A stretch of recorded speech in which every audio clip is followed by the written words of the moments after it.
इस वीडियो में आप शेयर एंड डिविडेंड के जो है कि सारे कॉन्सेप्ट्स को समझ पाएंगे और उन पे बेस्ड क्वेश्चंस को समझ पाएंगे। तो चलिए आइए शुरू करते हैं इस वीडियो को। Hello friends, welcome back to your channel. This video is regarding class 10th ICSE mathematics chapter 3 share and dividend. देखिए, ये जो चैप्टर है ये बहुत ही आसान है क्योंकि ये कॉन्सेप्ट बेसिस का चैप्टर है। इसका जो अगर कॉन्सेप्ट आपको एक बार क्लियर हो गया तो इसके जो क्वेश्चंस है उनको सॉल्व करना बहुत ही आसान है, क्योंकि सारे क्वेश्चन क्या है, कॉन्सेप्चुअल है और जो है कि हमारे लाइफ पर बेस्ड है। हमारे लाइफ में जो है कि इन क्वेश्चंस का एग्जांपल आपको देखने को मिल जाएगा। और अगर हम लोग बात करें इस चैप्टर का बोर्ड के पर्सपेक्टिव में, तो बोर्ड में जो है कि इस चैप्टर से रिलेटेड एक क्वेश्चन तो मस्ट है आना। और इसके अलावा अगर हम लोग बात करें सेक्शन बी में जो जिसमें हमारा ऑप्शनल भी होता है, तो अगर ऑप्शनल में भी कभी कभी इससे क्वेश्चन आ जाता है, इट मीन्स कि इससे 2 क्वेश्चन कहीं ना कहीं आ जाते हैं, बट एक क्वेश्चन क्या है, मस्ट है। मतलब ये चैप्टर आपका जो है कि आपको 4 नंबर से 7 नंबर जो है कि स्कोर करने में आपकी मदद करेगा, इसलिए भी इस चैप्टर की इंपॉर्टेंस बढ़ जाती है। तो चलिए हम लोग जो है कि इस चैप्टर के कॉन्सेप्ट को पहले समझने की कोशिश करते हैं। तो सबसे पहले हम लोग बात करते हैं कि ये जो हमारा चैप्टर है शेयर एंड डिविडेंड, तो इसमें इन पर्टिकुलर वर्ड्स का क्या मतलब है। देखिए, शेयर्स का मतलब होता है हिस्सा, ठीक है, शेयर्स का मतलब होता है हिस्सा, और डिविडेंड का मतलब होता है प्रॉफिट, लाभ। प्रॉफिट, डिविडेंड मतलब क्या, जो भी आपने क्या किया, कोई हिस्सा जो है कि अगर कहीं से कुछ परचेस किया, ओनरशिप परचेस की किसी कंपनी की, तो वो आपको क्या, कुछ डिविडेंड, अपने कंपनी का कुछ प्रॉफिट भी देंगे। अब देखिए, ये प्रोसेस जो है कि कैसे शुरू होता है उसको समझते हैं, या फिर कंपनियां इस प्रोसेस को कैसे शुरू करती है, किस नीड में शुरू करती है, उन्हें क्या जरूरत है पब्लिक को जो है कि अपना जो है कि इन्वेस्टर बनाने का, या फिर अपना जो है कंपनी का ओनरशिप देने का। देखिए, इसको हम लोग एक छोटे से एग्जांपल से समझते हैं।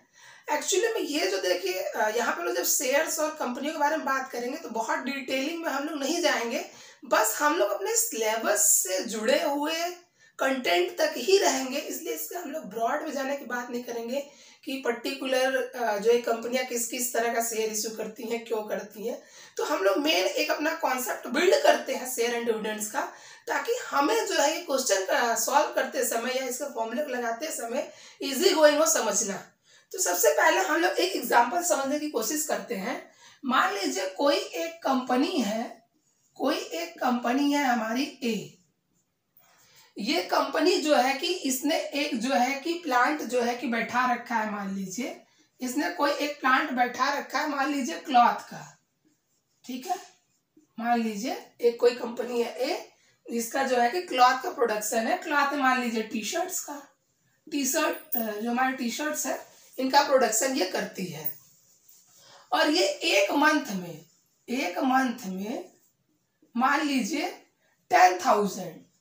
10,000 टी शर्ट्स का प्रोडक्शन करती है। जो भी मशीनरी उसने बैठा रखी है, जो भी उसके पास वर्कर और मशीनरी पूरा जो है कि उसके पास रिसोर्स है, उससे वो एक महीने में 10,000 क्या करती है, टी शर्ट्स का प्रोडक्शन देती है। तो अब जो है कि इससे जितना वो सेल करेगी प्रॉफिट लेगी। बट अब जैसे अब हम लोग एक केस जनरेट करते हैं। मान लीजिए इसके पास कोई एक दूसरा कस्टमर आता है, ठीक है, इसके पास एक कोई कस्टमर आता है। अभी तक तो ये सिर्फ 10,000 बेच के अपनी प्रॉफिट को ले रहे थे। अब ये जो कस्टमर आया, मान लीजिए इसने कहा कि मुझे हर मंथ आप 50,000 टी शर्ट दीजिए। अब इसकी जो रिक्वायरमेंट है वो कितने की है, 50,000 टी शर्ट्स की है। बट ये कंपनी एक महीने में कितना प्रोड्यूस कर सकती है, 10,000। अब जैसे मान लीजिए कि ये कंपनी सेटअप करने में, इस कंपनी को सेटअप करने में मान लीजिए ए का जो खर्चा आया, जो इनका कैपिटल लगा है, वह 1 करोड़ रुपए लगा है। 1 करोड़ रुपए इनको टोटल लगा है इस प्लांट को बैठाने में। अब सोचिए कि मान लीजिए ये 10,000 टी शर्ट सेल करके इनको कुछ लैक्स में इनकम हो रही होगी। अब जब अगर इस कस्टमर को 50,000 टी शर्ट चाहिए, इट मीन्स क्या, इट मीन्स कि अब इनको अपना प्लांट बढ़ाना होगा, रिसोर्स बढ़ाना होगा, मैन पावर बढ़ानी होगी, तब तो ये 50,000 क्या कर सकते हैं, टी शर्ट प्रोड्यूस कर सकते हैं। तब तो इसका रिक्वायरमेंट फुलफिल कर सकते हैं। इनके पास यहाँ पे दो ऑप्शन आ जाते हैं, या तो इस कस्टमर को मना कर दें, एक चीज, और दूसरी चीज आ जाती है कि कहीं से ये क्या करे, कैपिटल जुटाएं, पैसा जुटाएं और दूसरे प्लांट्स भी लगाएं ताकि ये 10,000 से बढ़कर क्या प्रोडक्शन 50,000 पे पहुंचाए, तो इनका प्रॉफिट भी बढ़ जाएगा। बट अब इतनी बड़ी कैपिटल को इकट्ठा करना, जस्ट सपोज कि एट दैट टाइम अगर 10,000 प्रोडक्शन में 1 करोड़ लग रहे हैं और 50,000 में कितने रिक्वायरमेंट और है, 4 करोड़। ये देखिए छोटा एग्जांपल हम लेकर समझ रहे हैं, 4 करोड़ की और रिक्वायरमेंट है इस कंपनी को, 4 करोड़ की रिक्वायरमेंट है। अब ये पैसा आए कहाँ से, या तो अपनी फैमिली से ले, या तो अपने बिजनेस फ्रेंड से ले, या तो फिर बैंक से लोन ले। अगर कंपनियां बैंक से लोन लेंगी तो उनका एक फिक्स EMI जो है कि फिक्स हो जाएगा, जिसको हम लोग कंपनियों का बैड डेब्ट भी कहते हैं। एक फिक्स EMI उनको हर महीने वहां पे देना होगा। तो उससे देखिए कंपनियों को कहाँ फायदा है, कहाँ नुकसान है। देखिए फायदा तभी तक है कि ये कस्टमर जब तक इनसे 50,000 टी-शर्ट्स लेता रहे। अगर बाय द वे ये कस्टमर जो है कि बीच में ही छोड़ के चला जाए, जितने टर्म्स के लिए इन्होंने लोन लिया है उसके पहले ही छोड़कर चला जाए, तो फिर ये कहाँ से फुलफिल करेंगे, वो EMI कहाँ से पे करेंगे। तो उस कंपनी के ऊपर क्या आ जाएगा, रिस्क आ जाएगा, उसको दिक्कत हो जाएगा।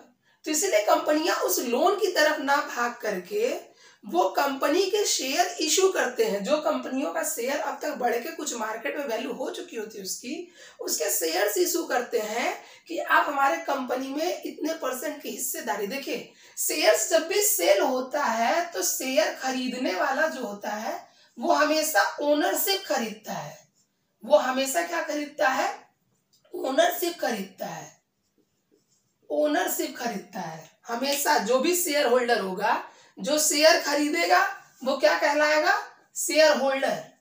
देखिए हर एक टर्म को समझते चलिए, क्योंकि जब क्वेश्चंस पढ़ेंगे तो ये सब टर्म्स आएंगे, इसलिए जो है कि इसको डीप में इतना समझाया जा रहा है। कॉन्सेप्ट मैंने बोला इस चैप्टर का बहुत इंपॉर्टेंट है। तो शेयर जो खरीदेगा वो शेयर होल्डर, और वो क्या खरीद रहा है, उस कंपनी का ओनरशिप खरीद रहा है। भले वो छोटे से ही अमाउंट में हो, भले उस कंपनी का 0.1% ही क्यों ना हो, 0.01% ही क्यों ना हो, 0.01% ही क्यों ना हो, लेकिन जो भी वो खरीदेगा, जो भी शेयर खरीदेगा वो उस कंपनी का ओनरशिप खरीदता है। मतलब छोटा से छोटा शेयर खरीदने वाला व्यक्ति उस कंपनी का क्या होता है, ओनर होता है।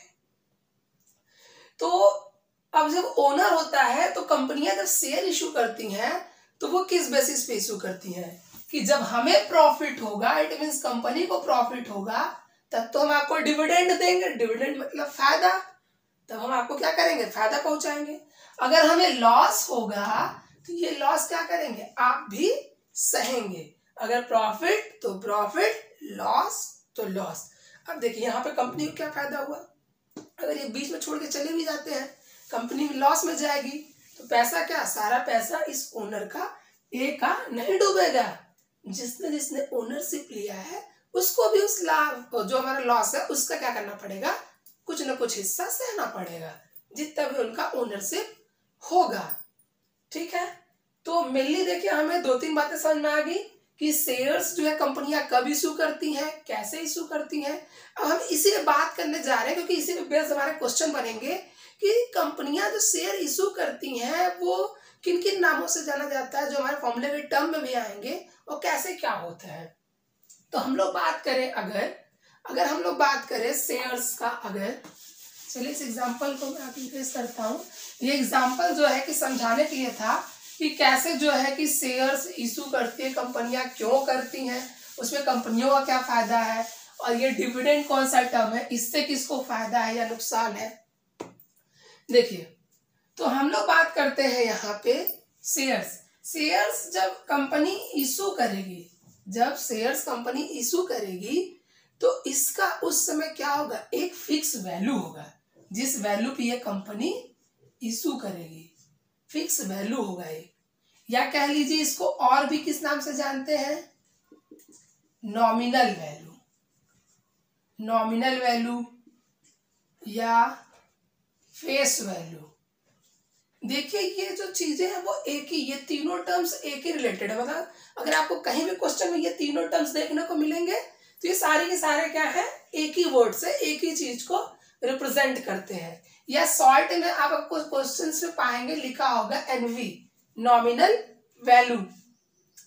देखिए जब कंपनियां शेयर इशू करती हैं तो उन शेयर्स का जो दाम होता है वो फिक्स होता है, फिक्स होता है।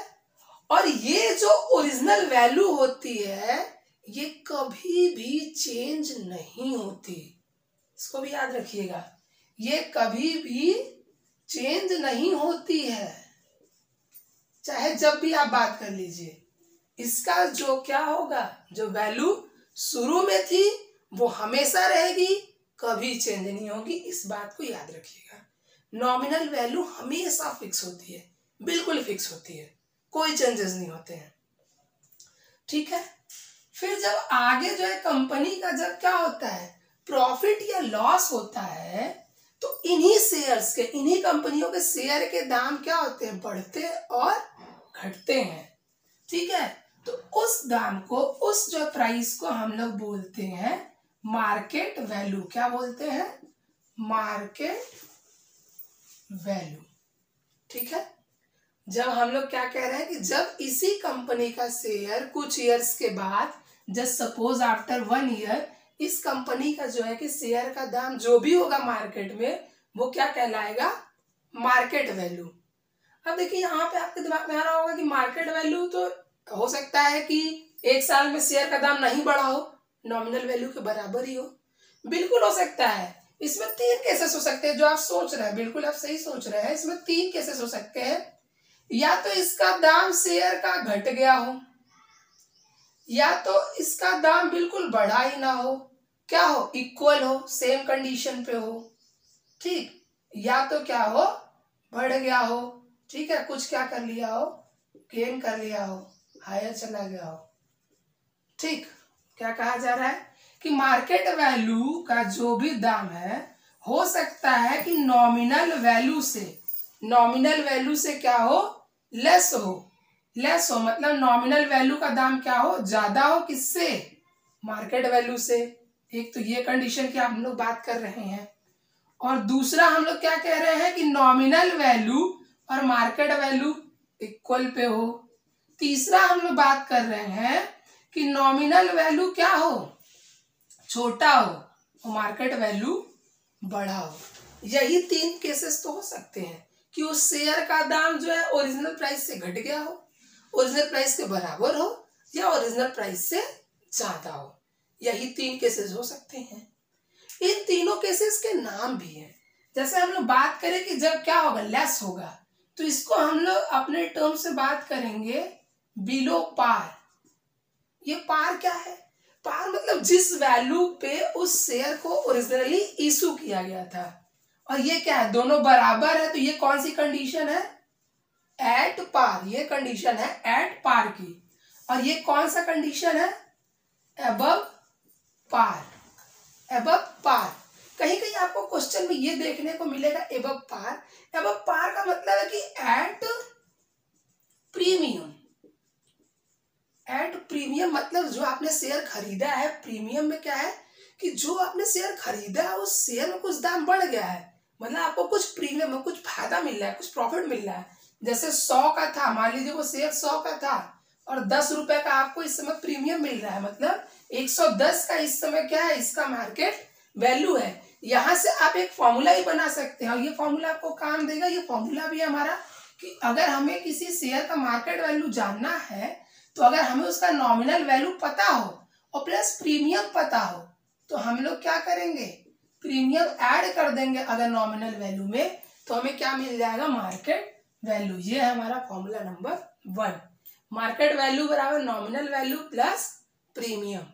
ये देखिए जो हम लोग बात कर रहे हैं एक शेयर की, जो फॉर्मूला है, एक शेयर का मार्केट वैल्यू, एक शेयर का नॉमिनल वैल्यू और एक शेयर पे जो प्रीमियम है, ठीक है। चलिए, तो अगर हम लोग बात करें कि अगर अबव पार को हम लोग कह रहे हैं एट प्रीमियम, तो बिलो पार को हम लोग क्या कह सकते हैं, एट डिस्काउंट।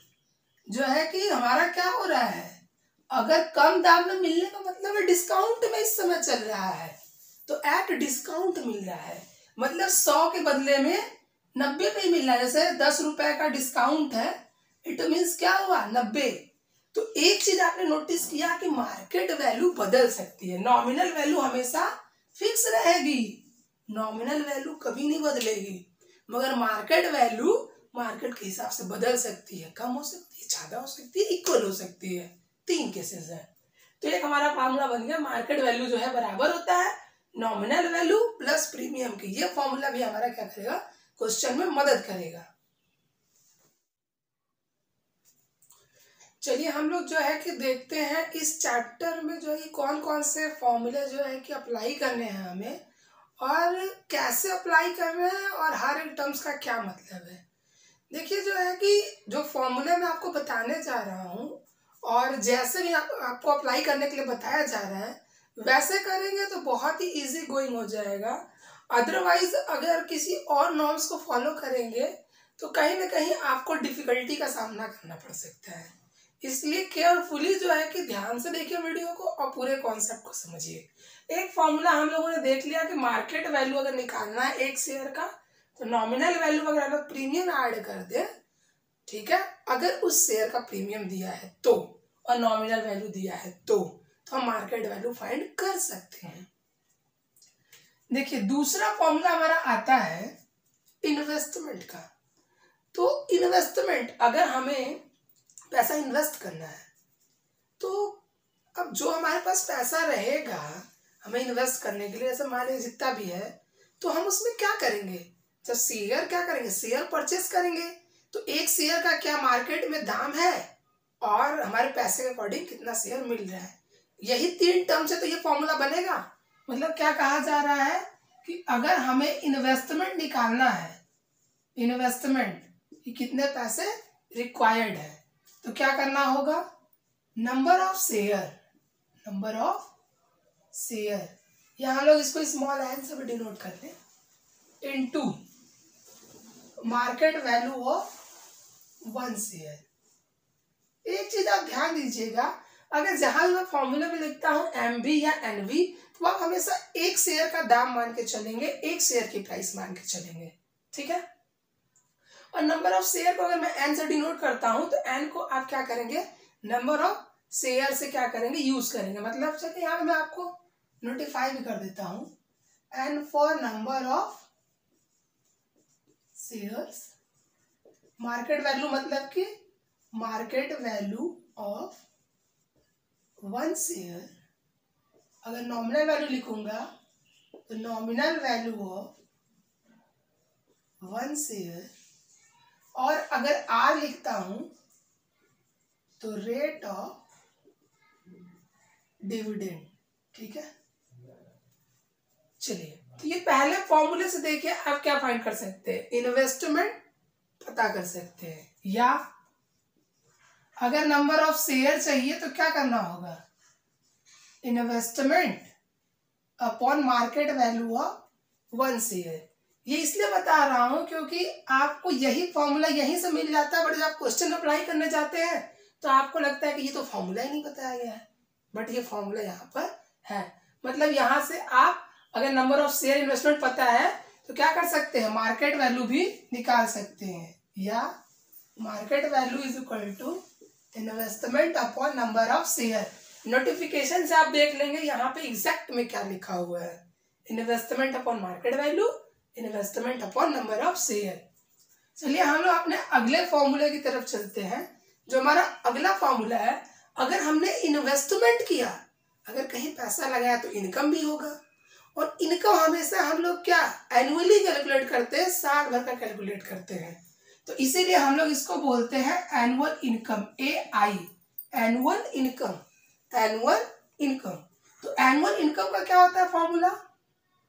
अब देखिए एक चीज और यहाँ पे बात समझने वाली है, अगर कोई भी इनकम हम जब कैलकुलेट करते हैं ना, तो किस चीज पे कैलकुलेट करेंगे, जो उस शेयर का ओरिजिनल दाम रहा होगा उस दाम पे कैलकुलेट करेंगे, उसके फेस वैल्यू पे, ना कि मार्केट वैल्यू पे। कोई भी प्रॉफिट आपको जब कैलकुलेट करना होता है तो हम किस पे कैलकुलेट करेंगे, नॉमिनल वैल्यू पे। इसलिए कितने शेयर हमने पर्टिकुलर कंपनी के खरीदे हैं वो नंबर ऑफ शेयर हो गया इनटू उस शेयर का नॉमिनल वैल्यू क्या है इनटू वो जो शेयर है, वो जो कंपनी है, उस शेयर पे आपको कितना जो है कि रेट से डिविडेंड दे रही है, किस रेट से प्रॉफिट आपको मिल रहा है, 10%, 12%, 8%, तो वो हमारा क्या हो जाएगा R%। क्या कहा जा रहा है देख लीजिए, annual income is equal to number of share into nominal value into rate of dividend. ठीक है, चलिए अगला क्वेश्चन हम लोग देखते हैं। अगर हमने इनकम भी कर लिया, कमाई भी हो गई, तो अब कोई पूछेगा ना कि आपको ओवरऑल कितना रिटर्न मिला, कितना प्रॉफिट हुआ, कितना परसेंट प्रॉफिट हो रहा है आपको हर साल, जैसा कि आपको कैलकुलेट करके मिलता है। तो हम लोग जो है कि रिटर्न परसेंट निकालेंगे। क्या निकालेंगे? रिटर्न परसेंट, या कह लीजिए प्रॉफिट परसेंट ना, या इसको हम लोग कह सकते हैं कि प्रॉफिट ऑन रिटर्न, जैसा कि जो आपने इन्वेस्टमेंट किया। ठीक है, तो अब चलिए देखिए इसका फॉर्मूला क्या होगा। तो इसका फॉर्मूला क्या, कितना कमाया एनुअल इनकम और कितना पैसा लगाया अपॉन इन्वेस्टमेंट, और परसेंट चाहिए तो इंटू 100, परसेंट के लिए इंटू 100, कितना कमाया कितना लगाया इंटू 100%, में आ गया। परसेंट में नहीं चाहिए, इंटू 100 हटा देंगे। देखिए तो मेनली हम लोग इन पे बेस्ड जो है क्वेश्चंस को प्रैक्टिस करके देखते हैं कैसे करना है। बाकी एक और फॉर्मूला है जो आपको नेक्स्ट वीडियो में इंट्रोड्यूस की जाएगी, क्योंकि वो जो है कि आप देखेंगे वो भी इन्हीं पे बेस्ड क्वेश्चन है, बट उससे रिलेटेड क्वेश्चन भी एक आता है आपके एग्जाम में, तो उसको भी जानना जरूरी है। तो उससे मैं अभी इंट्रोड्यूस नहीं कर रहा हूँ, क्योंकि वो इनसे थोड़ा सा हटके है। मेनली जो है कि हम इन पे क्वेश्चन जो है कि प्रैक्टिस करके देख लेते हैं, और नेक्स्ट वीडियो में उसको इंट्रोड्यूस किया जाएगा और उस पे बेस्ड भी क्वेश्चन देख लेंगे, और इस पे भी जो कि जो हमारे टिपिकली बेस्ड होंगे उनको देख लेंगे। अभी हम इस फॉर्मूले का यूज करना, टर्म्स को समझना और इन पे जो है कि बेस्ड क्वेश्चंस को इस वीडियो में आगे कंटिन्यू करते हैं। चलिए आइए हम लोग जो है कि इन पे बेस्ड क्वेश्चंस को देखते हैं। देखिए इन पे बेस्ड जो क्वेश्चंस में कई टाइप्स के हैं, तो सारे टाइप्स को तो इस वीडियो में कवर नहीं किया जा सकता, क्योंकि बहुत लेंदी वीडियो हो जाएगा। इसलिए कुछ टाइप्स को हम लोग इसमें इस पार्ट में कवर कर लेते हैं और कुछ टाइप्स को नेक्स्ट पार्ट में कवर कर लेते हैं। चलिए तो हम लोग जो है कि टाइप 1 देखते हैं, और जितने फॉर्मूला हमने अभी जो है कि देखे और जितने टर्म्स हम लोगों ने सीखे उसको रीड करना, क्या क्या टर्म्स क्या कह रहा है, क्या फाइंड करना है, कैसे करना है, और कौन सा फॉर्मूला कहाँ एप्लीकेबल है। तो चलिए हम लोग रीड करते हैं पहले क्वेश्चन को carefully. A man invests ₹7,770 in a company। एक कोई आदमी है जो 7,770 रुपए किसी कंपनी में इन्वेस्ट करता है, लगाता है, मतलब आपको कहीं ना कहीं इन्वेस्टमेंट दे दिया। Paying 5% dividend, company paying 5% dividend, वो कंपनी 5% डिविडेंड देती है। डिविडेंड मतलब किस रेट से आपके शेयर होल्डर को प्रॉफिट मिल रहा है, उस रेट को हम लोग डिविडेंड करते हैं। मतलब आर आपका 5% है, मतलब अगर इस कंपनी का जिसने भी शेयर खरीदा है उसको उस शेयर की वैल्यू पे 5% का फायदा होना निश्चित है। When a share of nominal value of ₹100, और उस कंपनी के शेयर का जो नॉमिनल वैल्यू है वो 100 है, sales at a premium of ₹5, but क्या 5 रुपए के प्रीमियम पे बिक रहा है, मतलब मार्केट में जो इसका दाम है वो हमने एक आपको टर्म बताया था अब पार वाला, आपने याद करिए थर्ड वाला जो बताया था अब पार का, उसको हम लोग एट पार भी बोलते हैं, जैसे कि अब पार, एट पार, अब पार। तो अब पार वाले केस हमने बोला था एट प्रीमियम, वहां पे एक टर्म आया था एट प्रीमियम, मतलब 5 रुपए के प्रीमियम पे, मतलब इसका मार्केट वैल्यू हम लोग पता कर सकते हैं।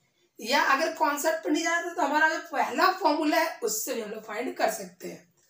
तो इसमें क्या क्या फाइंड करना है, नंबर ऑफ शेयर्स बॉट, कितने शेयर खरीदे, एनुअल इनकम, कितना एनुअली इनकम हुआ, परसेंटेज इनकम, कितना परसेंट उनको क्या हुआ, इनकम हुआ, या कितना रिटर्न परसेंट उनको मिला। देखिए इस क्वेश्चन में हमने कोशिश की है कि लगभग सब फॉर्मूले को हम लोग इम्प्लाई कर पाए, और जो कि इम्प्लाई करके अप्लाई करके हम लोग सीख सके कि कैसे हमको सॉल्व करना है। तो हमारा क्या क्या गिवन है, चलिए हम लोग पहले लिख लेते हैं। तो हमारा जो गिवन है वो क्या क्या है, इन्वेस्टमेंट दे रखा है, इन्वेस्टमेंट है हमारा 7,770 रुपए का, ठीक। रेट दे रखा है 5%, नॉमिनल वैल्यू दे रखा है 100, प्रीमियम दे रखा है 5 रुपए का। अब एक चीज आप ध्यान दीजिए, पहला फॉर्मूला हमारा क्या है कि अगर हमें मार्केट वैल्यू चाहिए अगर शेयर का, तो हमें क्या करना होगा, nominal value plus premium, nominal value plus premium. देखिए आप क्वेश्चन लगाएंगे तो फॉर्मूला आपको ऑटोमेटिक याद हो जाएगा।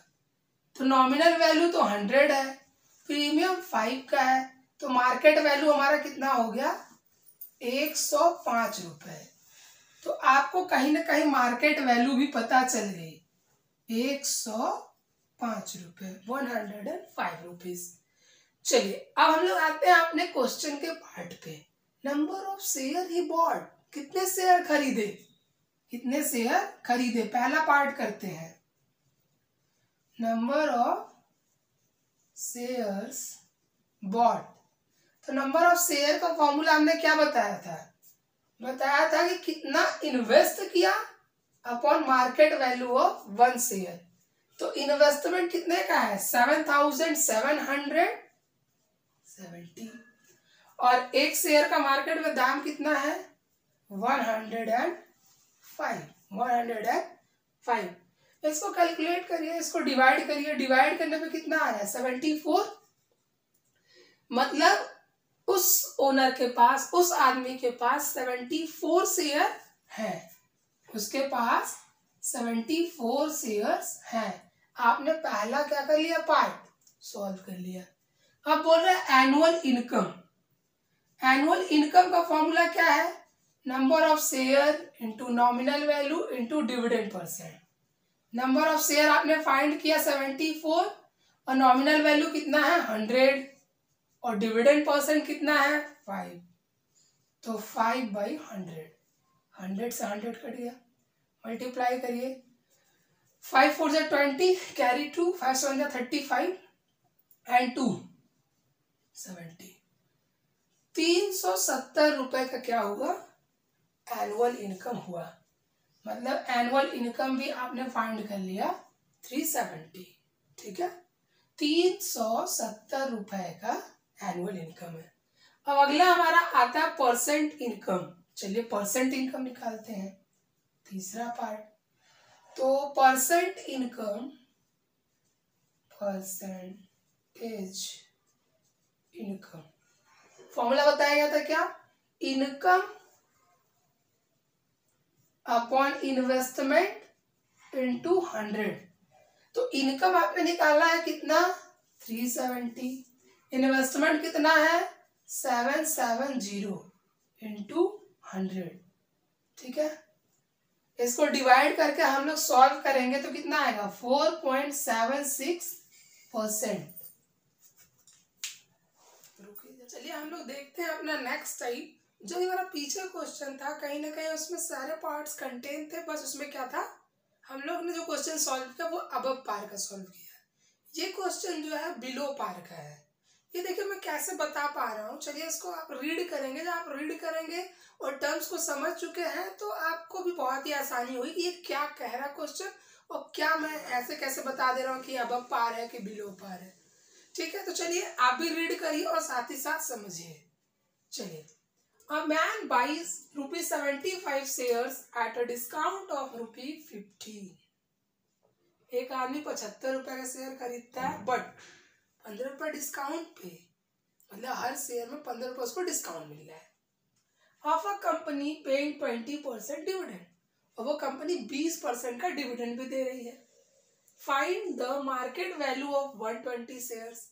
पहला क्वेश्चन आपसे पूछा जा रहा है कि 120 शेयर्स का मार्केट वैल्यू कितना होगा, इज एनुअल इनकम, उसकी एनुअल इनकम कितनी होगी इन शेयर से, इज प्रॉफिट परसेंट, और कितना परसेंट उसको रिटर्न मिल रहा है उसके इन्वेस्टमेंट पे। चलिए तो हम लोग इसको सॉल्व करते हैं। तो क्या क्या गिवन है पहले वो हम लोग लिख लेते हैं, ठीक है। चलिए लिखते हैं। तो पहले तो हमें दिया हुआ है क्या, 75 रुपीज क्या है हमारा नॉमिनल वैल्यू, ठीक है। तो नॉमिनल वैल्यू है एक शेयर का 75 रुपीज। अगर 15 रुपए डिस्काउंट पे मिल रहा है, पहला केस है बिलो पार, मतलब जो मार्केट वैल्यू होगा हमारा वो क्या होगा, इस 75 रुपए में अगर आप 15 रुपए कम करेंगे, 75 में 15 जब तक कम नहीं करेंगे तब तक उसका मार्केट वैल्यू नहीं आएगा। मतलब मार्केट वैल्यू कितने का हो गया, 75 माइनस 15 इट मीन्स 60 रुपीज।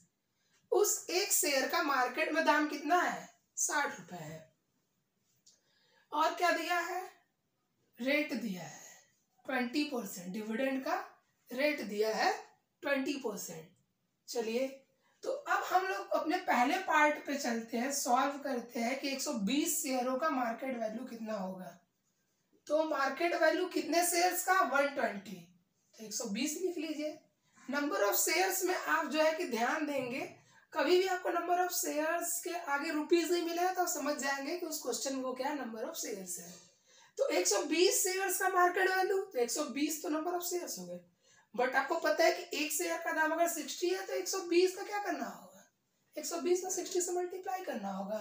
तो कितना हो जाएगा, 12 6 72, 0 7200। तो आपका पहला पार्ट हो गया। दूसरा है एनुअल इनकम। तो एनुअल इनकम का मतलब क्या था, number of share into nominal value into dividend percent. Number of share आपने पता लगा लिया, मतलब यहाँ पे दे रखा है कि 120 शेयर का बताइए आप हमें, तो 120, नॉमिनल वैल्यू दिया है 75, और जो रेट है वो क्या है 20%, 20/100, 10 ठीक है। 12 इंटू 75 इंटू 2 150, या फिर मल्टीप्लाई करके देखिए 0, और ये 15 2 30, कैरी 3, 15 15 एंड 3 18। इट मीन्स उसका एनुअल इनकम कितने का है, 1800 का, 1800 का। तो दूसरा पार्ट भी हो गया। तीसरा पार्ट क्या, इस प्रॉफिट परसेंट। तो प्रॉफिट परसेंट का जो है कि आपको फॉर्मूला बताया गया है, income upon investment into 100। Income का मतलब जो आपने ऊपर अभी एनुअल इनकम निकाला उसी से है। तो इनकम आपकी कितनी हुई है 1800। आपका इन्वेस्टमेंट कितना है, आपका इन्वेस्टमेंट कितना है, आपने कितना इन्वेस्ट किया है। तो इन्वेस्टमेंट बराबर फॉर्मूला क्या होता है, number of share into market value of 1 share. तो कहीं ना कहीं देखिए number of share into market value of 1 share, यही तो आपने निकाल रखा है जो आपका पूछ रहा था कि 120 शेयर्स का 120 शेयर्स का आपसे जो है कि वैल्यू पूछ रहा था, मार्केट वैल्यू पूछ रहा था। तो कहीं ना कहीं देखिए यही तो है फॉर्मूला आपका, लगाकर देखिए इन्वेस्टमेंट का, number of share into market value, number of share 120, market value 60, मतलब इन्वेस्टमेंट आपको पता है 70 200 200, दोनों जीरो कट कर दीजिए। आप देखिए कितने बार में कट रहा है, ठीक है। अब चलिए देखिए 3 से काट के देखिए या 6 से काट देखिए,